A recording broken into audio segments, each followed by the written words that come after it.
하나님의 말씀은 사도행전 1장 12절에서 15절 상반절까지입니다. 제자들이 감람원이라 하는 산으로부터 예루살렘에 돌아오니 이 산은 예루살렘에 가까워 안식일에 가기 알맞은 길이라. 들어가 저희 유하는 다락에 올라가니 베드로, 요한, 야고보, 안드레와 빌립, 도마와 바돌로메, 마테와 및 알페오의 아들 야고보, 셀롯인 시몬, 야고보의 아들 유다가 다 거기 있어 여자들과 예수의 모친 마리아와 예수의 아유들로 더불어 마음을 같이하여 저녁 기도에 힘쓰니라. 모인 무리의 수가 한 120명이나 되더라. 아멘. 주님 승천하신 감람산으로부터 삶의 현장인 예루살렘으로 되돌아온 제자들은 그들의 예루살렘 거처였던 소위 마가의 다락방이라 불리는 곳으로 들어갔습니다. 그리고 거기에 모여있던 성도들과 더불어 힘써 기도하였습니다. 지난 시간에 우리는 그곳에서 기도했던 사람의 수에 대해서 생각해 보았고, 오늘 함께 유의하고자 하는 것은 그곳에 기도하기 위해 합류했던 여자들에 관해서입니다. 본문 13절에서 15절 상반절은 그 기도 모임에 속해 있던 사람들을 소개해주고 있습니다. 들어가 저희 유하는 다락에 올라가니 베드로, 요한, 야고보, 안드레와 빌립, 도마와 바돌로메, 마테와 및 알페오의 아들 야고보, 셀롯인 시몬, 야고보의 아들 유다가 다 거기 있어 여자들과 예수의 모친 마리아와 예수의 아우들로 더불어 마음을 같이하여 저녁 기도에 힘쓰니라. 모인 무리의 수가 한 120명이나 되더라. 그곳에 모여있던 사람들은 예수님의 제자들, 여자들, 예수님의 어머니 마리아, 그리고 예수님의 아우들이었습니다. 예수님을 배신했던 가롯 유다를 제외한 11명의 제자들은 모두 남자들이었습니다. 예수님의 아우들 역시 모두 남자로서 마태복음 13장 55절에 의하면 그들 4명의 이름은 야고보, 요한, 시몬, 그리고 유다였습니다. 그들을 다 합쳐보아도 15명밖에 되지 않습니다. 본문은 그곳에서 기도했던 사람의 총수가 대략 120명쯤 되었다고 밝혀주고 있습니다. 따라서 우리가 이름을 알 수 있는 남자를 제외하고 나면 나머지 사람들 대부분은 여자였었다는 사실을 알게 됩니다. 그 여자들이 구체적으로 어떤 여자들이었는지 알 수 있는 성경적 단서가 있습니다. 예수님께서 십자가에 못 박혀 돌아가시던 현장과 관련해서 마가복음 15장 40절에서 41절이 이런 사실을 전해주고 있습니다. 멀리서 바라보는 여자들도 있는데 그 중에 막달라 마리아와 또 작은 야고보와 요새의 어머니 마리아와 또 이 외에도 예수와 함께 예루살렘에 올라온 여자가 많이 있었더라. 예수님께서 십자가 구원을 성취하시기 위해서 갈릴리를 떠나 예루살렘으로 향하실 때 예수님을 쫓아 갈릴리에서부터 예루살렘으로 따라온 갈릴리 여자들이 많이 있었습니다. 따라서 본문 속의 기도 모임 속에서 기도했던 여자들 대부분들 역시 그 갈릴리 여자들이었을 것임을 쉽게 짐작할 수 있습니다. 따라서 이 갈릴리 여자들과 관련해서 우리는 오늘 3가지의 질문을 제기할 수 있습니다. 첫째 질문은 왜 오늘 본문은 이 기도 모임 속에 남자들보다 여자의 숫자가 압도적으로 많았다는 사실을 공개적으로 밝히고 있느냐 하는 것입니다. 성경은 약 3,400년 전에서부터 시작해서 1900년 전까지에 걸쳐 기록되었습니다. 따라서 성경에 전해주는 내용의 의미를 제대로 파악하기 위해서는 성경이 기록될 당시의 시대 상황을 먼저 이해하는 것이 필수적입니다. 오늘 우리의 시각으로 성경을 보아서는 성경이 전해주는 참 의미를 파악하기 어렵다는 뜻입니다. 2000년 전 유대 사회는 철저한 가부장적 사회였습니다. 한마디로 남성, 그것도 성인 남성 위주의 사회였습니다. 그 정도가 얼마나 심했느냐 하면 여자와 아이는 아예 사람으로 취급조차 하지 않았습니다. 그처럼 극단적인 남성 위주의 사회 속에서도 성경을 기록했던 자들은 여자의 중요성에 대해서 그 당시의 관습으로 보면 깜짝 놀랄 정도로 가감하게 기록했음을 알게 됩니다. 마태복음 14장 21절은 예수님께서 떡 5조각과 물고기 2토막으로 대군중을 먹이신 오병이어의 현장에 여자와 아이 외에 성인 남자가 5,000명 있었음을 전해주고 있습니다.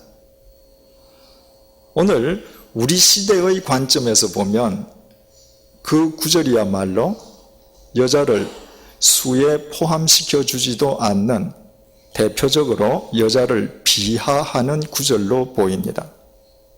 그러나 그 구절이 기록될 당시인 2000년 전으로 거슬러 올라가면 그 의미는 전혀 달라집니다.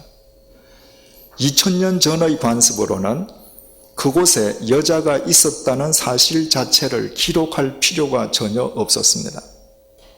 왜냐하면 여자는 있어도 있지 않는 것과 똑같기 때문입니다. 그럼에도 마태는 여자와 아이 외에 남자가 5,000명 있었다고 표현을 했습니다. 남자 5,000명보다 훨씬 더 많은 여자와 아이들이 있었음을 마태는 그런 식으로 표현했던 것입니다. 복음서는 예수님께서 십자가에 못 박혀 돌아가시는 그 현장을 끝까지 지켰던 자들이 여자들이요. 예수님께서 돌아가신 지 사흘째 되는 날 새벽 예수님의 무덤을 찾아가서 예수님의 부활을 최초로 목격한 증인들 역시 여자들이었음을 분명하게 밝혀주고 있습니다.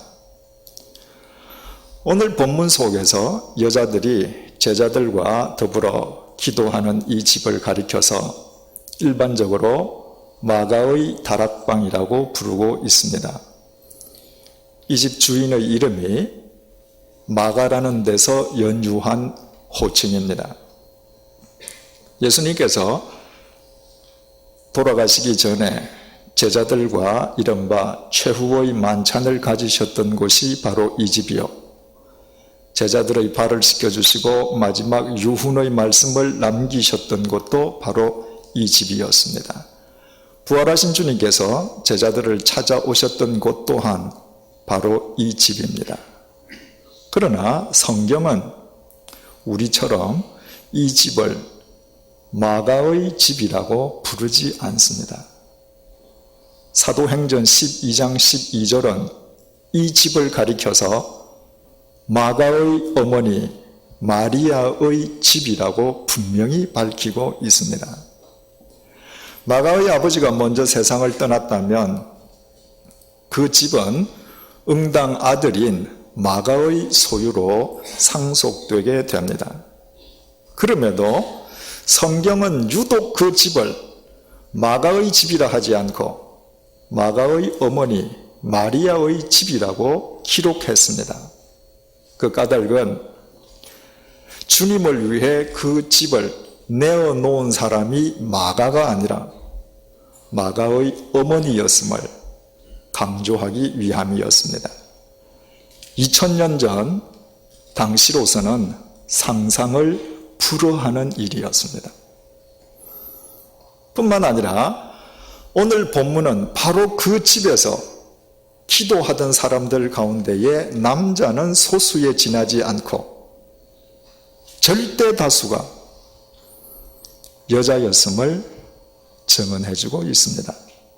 우리는 지난 시간에 이곳에서 기도하던 이분들에 의해서 세계의 역사가 새로워졌다는 사실을 알았습니다. 그렇다면 실은 이곳에서 기도하던 대다수의 여자들에 의해서 인류의 역사가 새로워졌다는 사실을 우리는 알게 됩니다. 2000년 전에 성경을 기록하던 기록자들은 이와 같은 여자들의 이야기를 이미 말씀드린 바와 같이 당시의 관습만을 따른다면 절대로 기록할 필요가 없었습니다.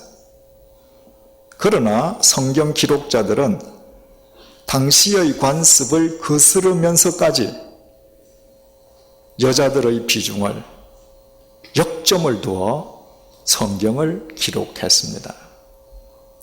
당시로서는 참으로 불가능하리만치 파격적인 일이었습니다. 그 이유는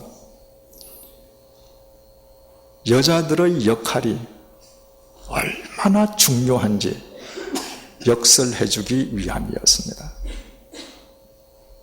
왜 성경은 이렇듯 그 가부장 시대 상황 속에서 여성의 역할을 강조하고 있겠습니까? 왜 여성의 역할이 중요하겠습니까? 이유는 간단합니다. 이 세상의 여자는 이 땅에 태어나는 모든 인간을 위한 태요, 자궁이기 때문입니다. 여자를 통하지 않고 이 땅에 올 수 있는 사람은 없습니다. 심지어는 성자 하나님이신 예수님마저도 여자의 태를 통해서 오셨습니다. 따라서 여자가 어떤 생각과 마음으로 살아가느냐는 것은 그 혼자만의 문제가 아니라 실은 결과적으로 수없이 많은 사람에게 영향을 미칠 수밖에 없습니다. 그래서 여자의 역할은 중요합니다. 잠언서 14장 1절 말씀입니다. 무릇 지혜로운 여인은 그 집을 세우되 미련한 여인은 자기 손으로 허느니라. 여기에서 집이란 한 가정과 국가를 동시에 뜻하고 있습니다. 놀라운 사실은 이 말씀을 기록한 자가 3000년 전에 절대 권력을 누렸던 솔로몬 왕이라는 사실입니다. 솔로몬은 자신의 군대 혹은 자신의 권력이 자기 가정과 국가를 바로 세울 수 있었다고 고백하지 않았습니다. 그는 국가든 가정이든 그 흥망성쇠는 여자에 달려있다고 분명히 밝혔습니다. 3000년 전 그 가부장적인 시대 상황 속에서 더군다나 절대 군주의 자리에 앉아서도 여자의 역할이 얼마나 중요한지는 그가 바르게 터득하고 있었던 것입니다. 모든 인간들이 앞으로도 여자의 태를 통해서만 이 땅에 올 수 있는 한 아무리 세월이 흘러도 솔로몬의 이 잠언은 진리로 남아 있을 것입니다. 본문의 여자들과 관련된 두 번째 질문은 본문의 기도 모임 속에서 여자들이 더불어 힘써 기도하고 있는 바로 그 순간 다른 여자들, 다시 말해서 세상 여자들은 무엇을 하고 있었겠느냐 하는 것입니다. 그 해답은 오늘날 우리 시대를 들여다보면 극명하게 알 수 있습니다. 그때나 지금이나 삶의 외형만 바뀌어졌을 뿐 남자든 여자든 인간 본성 자체는 변함이 없기 때문입니다. 오늘날 우리 사회는 총체적으로 부패해 있습니다. 정치, 사회, 경제, 교육, 종교 등 어느 분야 하나 성한 곳이 없을 정도입니다. 설상가상으로 질서와 도덕, 윤리마저 실종되어 버렸습니다. 이에 정부, 그리고 종교단체와 시민단체들은 저마다 개혁의 필요성을 부르짖으면서 제도 개선과 인적 청산을 주장하고 있습니다. 그러나 우리는 총체적으로 부패한 이 사회 속에서 이 땅의 여자들의 실체를 직시할 필요가 있습니다. 한 가정과 국가의 흥망성쇠가 여자에게 달려있다는 솔로몬의 잠언이 정령 진리의 말씀이라면 총체적으로 부패한 우리 사회의 근원 역시 여자들이 개입되어 있을 것이기 때문입니다. 우리나라 말에는 여자들과 관련해서 다른 나라에서는 찾아보기 어려운 수치스러운 용어들이 있습니다. 치맛바람, 복부인과 같은 용어들입니다. 자기 자식을 맡은 교사들의 마음을 돈 봉투로 사기 위해서 맑아야 할 교육계를 더럽힌 장본인들이 이 땅의 여자들입니다. 이제는 국내는 좁다는 듯이 남편을 떠나서 어린 자식을 데리고 외국으로 가서 그곳 현지 교사들에게도 돈 봉투를 돌려서 세계 도처에서 무리를 빚기도 합니다. 코엑 가회, 비밀 가회 등 이 나라를 과외 지옥으로 만든 자도 여자입니다. 이상 과외 열풍으로 강남 특정 지역의 집값을 턱없이 올려놓은 사람들도 여자들입니다. 전 국토를 부동산 투기장으로 만든 사람도 여자입니다. 세계 어느 나라나 부동산으로 돈을 버는 사람은 있기 마련입니다. 그러나 돈 뭉치를 들고 전국을 누비고 다니면서 전 국토를 투기장으로 만들어 선량한 서민들의 가슴에 대못을 받고 있는 나라는 우리나라밖에 없습니다.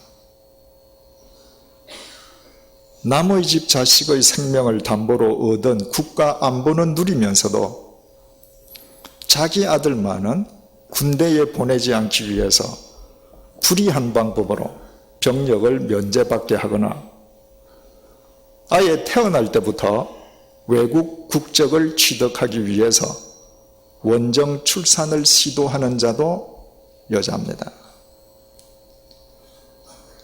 성형병원이 호황을 누리고 있습니다. 외모만을 중시하는 여자들 덕분이면 두말할 나위가 없습니다.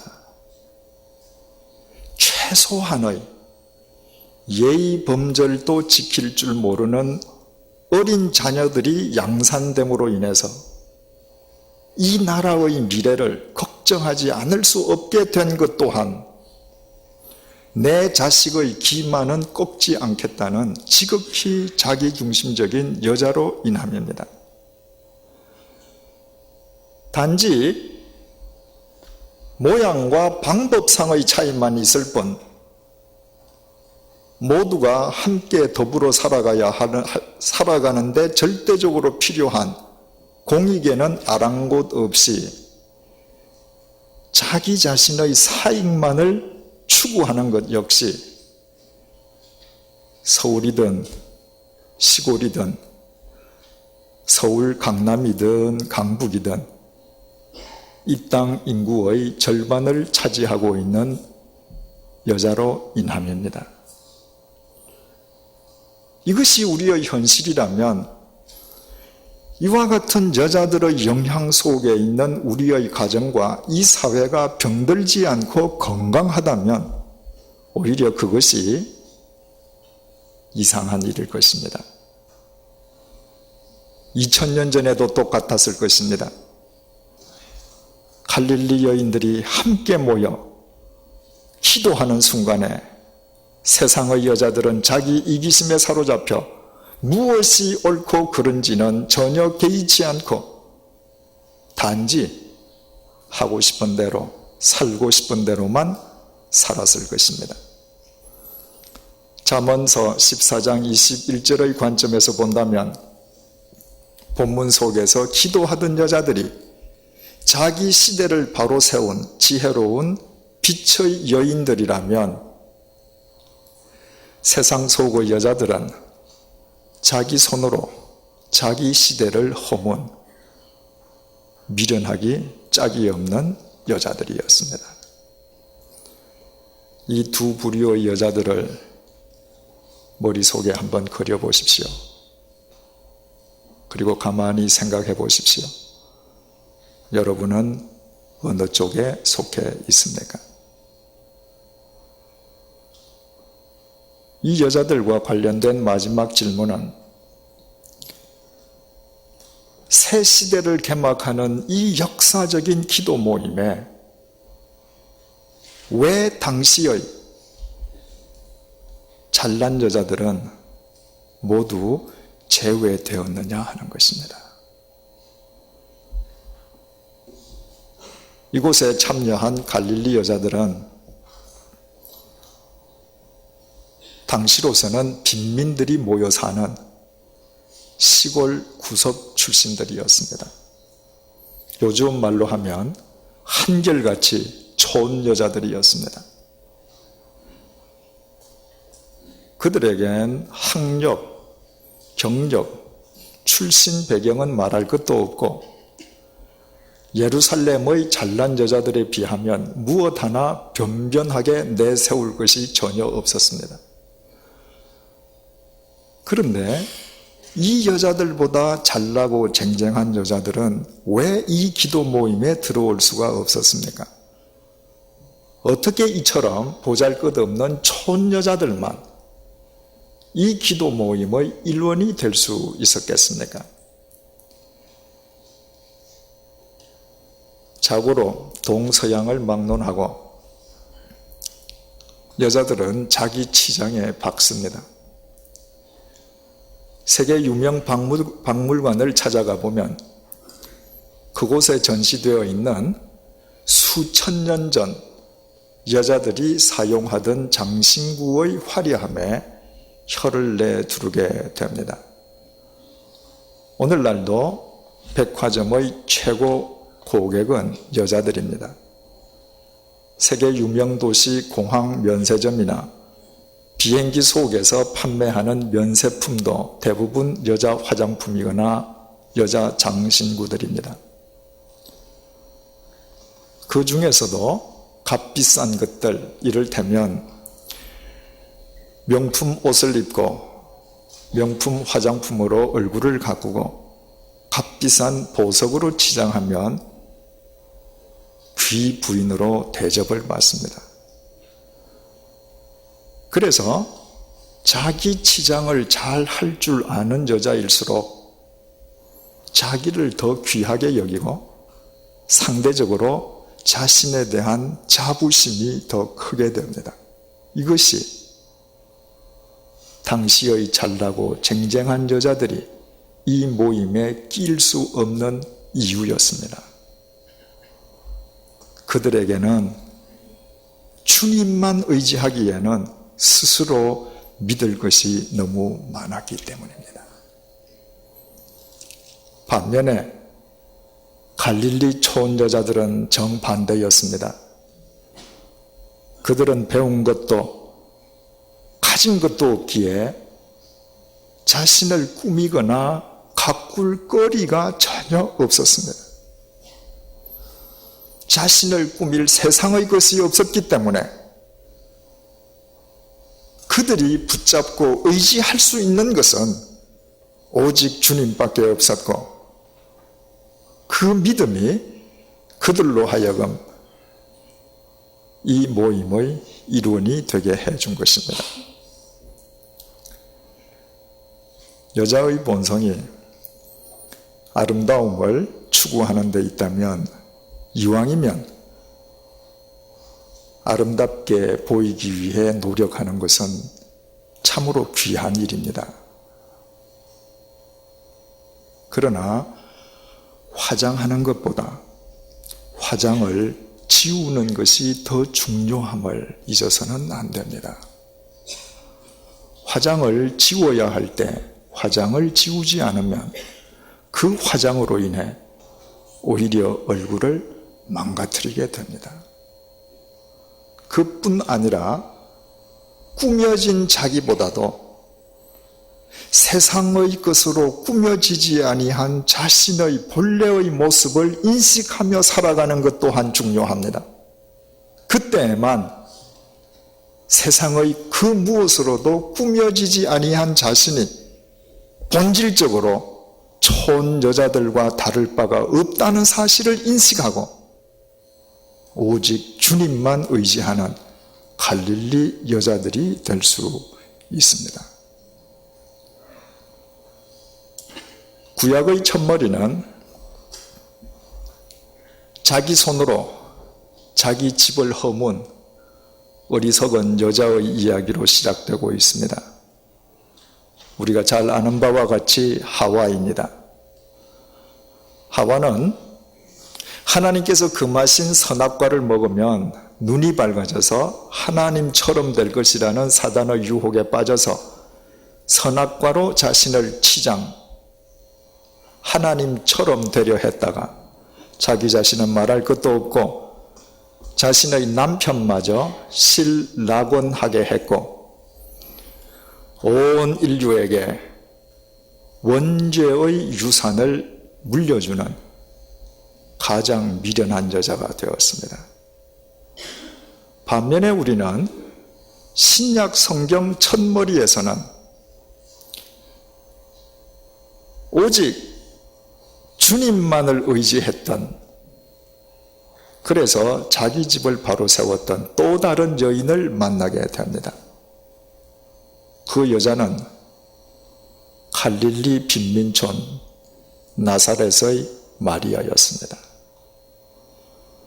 마리아는 자신을 꾸밀 세상의 것을 갖고 있지 않았습니다.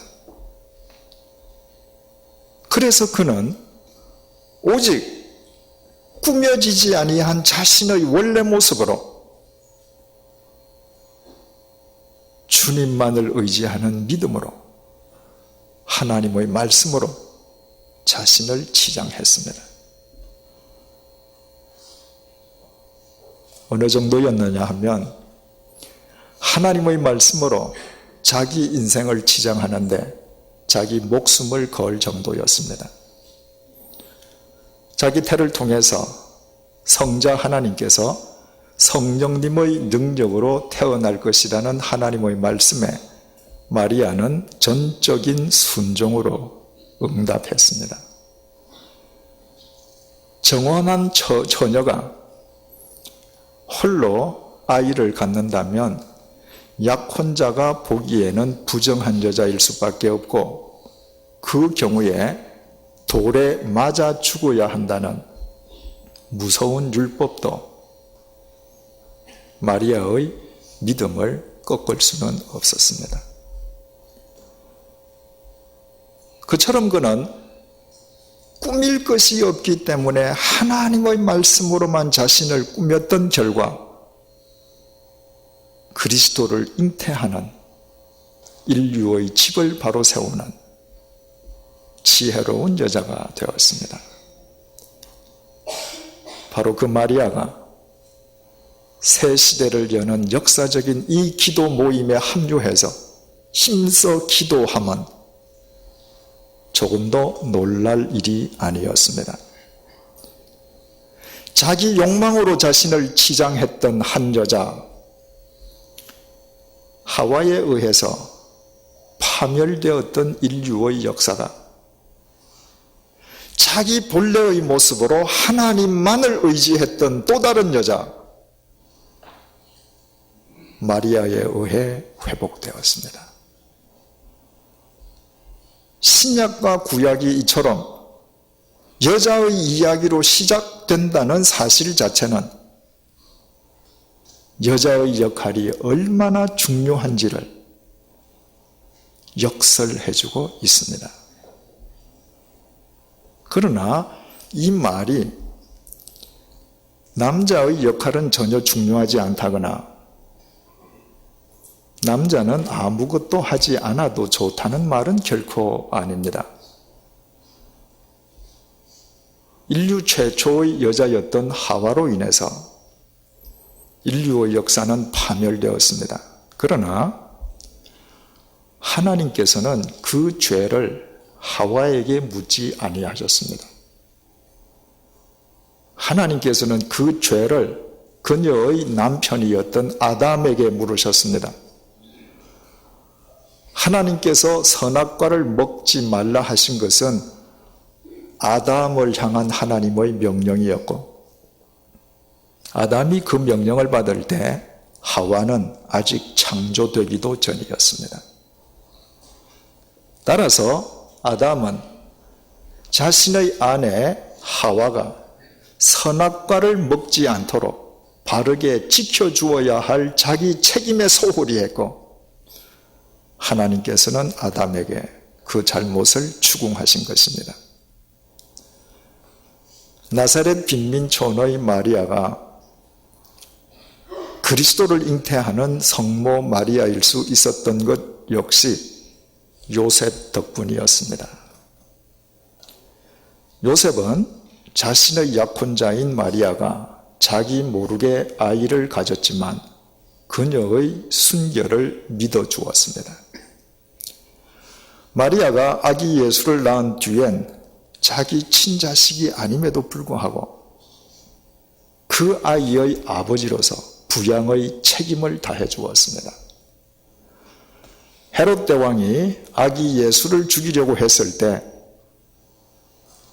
그 아이와 아이의 어머니를 피신시켜 생명을 지켜주었던 사람도 요셉이었습니다. 이렇듯 여자의 역할은 더없이 중요하지만 그러나 그것은 남자의 보살핌 속에서 성취되는 것입니다. 여자는 남자의 무관심 속에서 자기 집을 허물어뜨리는 어리석은 하와가 될 수도 있고, 남자의 보살핌 속에서 그리스도를 잉태하는 성모 마리아가 될 수도 있습니다. 한 가정, 한 국가의 흥망성쇠는 분명 여자에게 달려있지만, 그러나 여자가 어떤 여자로 살아가느냐 하는 것은 전적으로 남자에게 달려있습니다. 오늘 우리는 대강절 첫째 주일을 맞았습니다. 대강절은 주님의 탄생을 기리고 이 땅에 다시 오실 주님을 대망하는 절기입니다. 우리 모두 이 뜻깊은 절기를 맞이해서 모든 자매님들은 세상의 것으로 꾸며지지 아니한 자신의 본래 모습으로 주님만을 신뢰하는 이 시대의 마리아가 되십시다. 모든 형제님들은 마리아가 성모 마리아다울 수 있도록 마리아를 보살펴주고 지켜주는 우리 시대의 요셉이 되십시다.